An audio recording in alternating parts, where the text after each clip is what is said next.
بسم الله الرحمن الرحيم. يا أيها الذين آمنوا لا تتخذوا عدوي وعدوكم أولياء تلقون إليهم بالمودة وقد كفروا بما جاءكم من الحق يخرجون الرسول وإياكم أن تؤمنوا بالله ربكم إن كنتم خرجتم جهادا في سبيلي وابتغاء مراتي تسرون إليهم بالمودة وأنا أعلم بما أخفيتم وما أعلنتم ومن يفعله منكم فقد ضل سواء السبيل. إن يثقفوكم يكونوا لكم أعداء ويبسطوا إليكم أيديهم وألسنتهم بالسوء وودوا لو تكفرون. لن تنفعكم أرحامكم ولا أولادكم يوم القيامة يفصل بينكم والله بما تعملون بصير. قد كانت لكم أسوة حسنة في إبراهيم والذين معه إذ قالوا لقومهم إنا براء منكم ومما تعبدون من دون الله كفرنا بكم وبدا بيننا وبينكم العداوة والبغضاء أبدا حتى تؤمنوا بالله وحده إلا قول إبراهيم لأبيه لأستغفرن لك وما أملك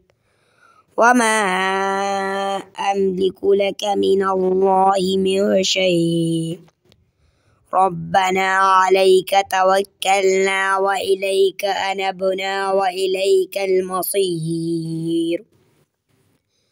ربنا لا تجعلنا فتنة للذين كفروا واغفر لنا ربنا إنك أنت العزيز الحكيم. لقد كان لكم فيهم أسوة حسنة لمن كان يرجو الله واليوم الآخر ومن يتول فإن الله هو الغني الحميد. عسى الله أن يجعل بينكم وبين الذين عاديتم منهم مودة والله قدير والله غفور رحيم. لا ينهاكم الله عن الذين لم يقاتلوكم في الدين ولم يخرجوكم من دياركم أن تبروهم وتقسطوا إليهم إن الله يحب المقسطين. إنما ينهاكم الله عن الذين قاتلوكم في الدين وأخرجوكم من دياركم وظاهروا على إخراجكم أن تولوهم ومن يتولهم فأولئك هم الظالمون.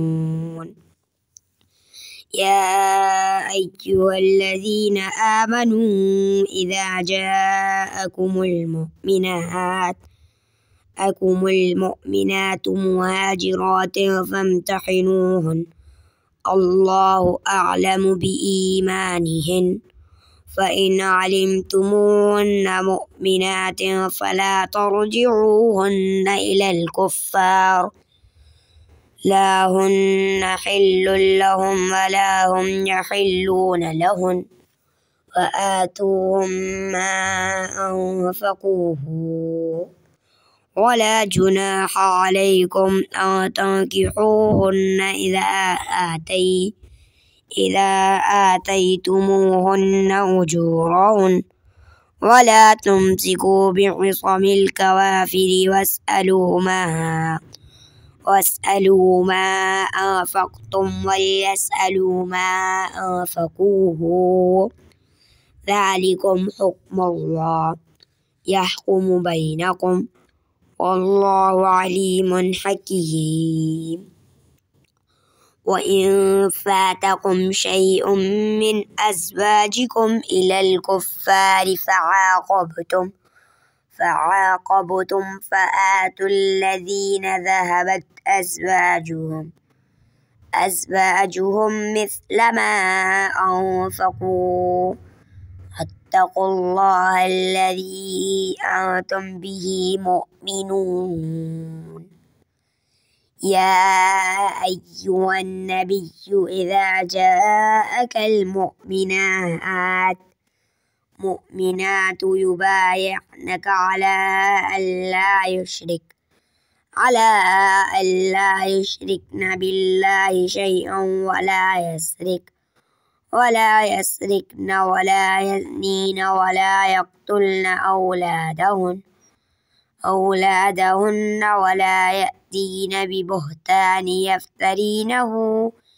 يفترينه بين أيديهن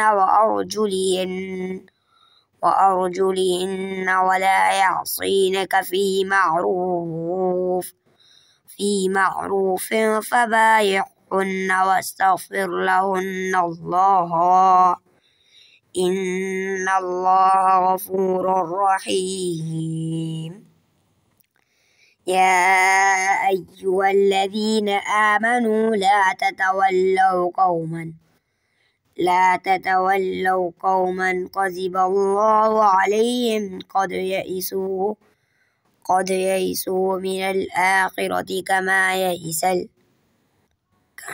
يئس الكفار من أصحاب القبور.